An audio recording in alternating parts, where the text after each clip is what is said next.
পাতা ঘুরে গেছে। 9 বছর চাচা আমাদের বাংলাদেশকে শাসন করেছে।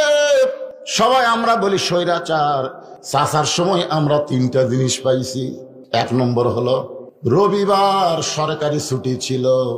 রবিবার হলো খ্রিস্টানদের পবিত্র দিন। সেই পবিত্র দিনে ছুটি ছিল, কারণ বাংলাদেশ এক সময় ইংরেজদের অধীনে ছিল। ঠিক কিনা? তারপরে বাংলাদেশ আবার পাকিস্তানের অধীনে চলে গেল। তারপরেও বাংলাদেশ স্বাধীন হলো, কিন্তু ওই খ্রিস্টানকে রবিবার আর বাদ কেউ দিবার পারে না।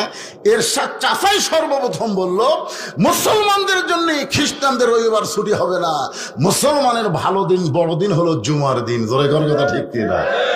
তাই তিনি শুক্রবারকে সরকারি ছুটি ঘোষণা করলেন।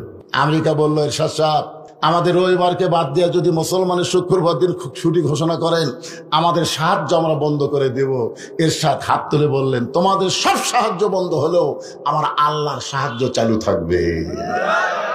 আপনারা বলেন স্বৈরাচারী হোক আর যাই হোক, এরশাদ চাচার 9 বছর সময়ে আমরা তো মজা মারছি ভাই। মজা মারেন, সব জিনিসের দাম কম। মসজিদের কোনো কারেন্ট বিল দেওয়া লাগেনি, মাদ্রাসার কোনো কারেন্ট বিল এরশাদ চাচা লেয়নি। কামটা কি ভালো করছে না খারাপ করছে? কথা কন। 2 নম্বর হলো রাষ্ট্র ধর্ম ইসলাম ঘোষণা করেছে এরশাদ চাচার 9 বছর পর। আমরা আবার দেখলাম ভাবি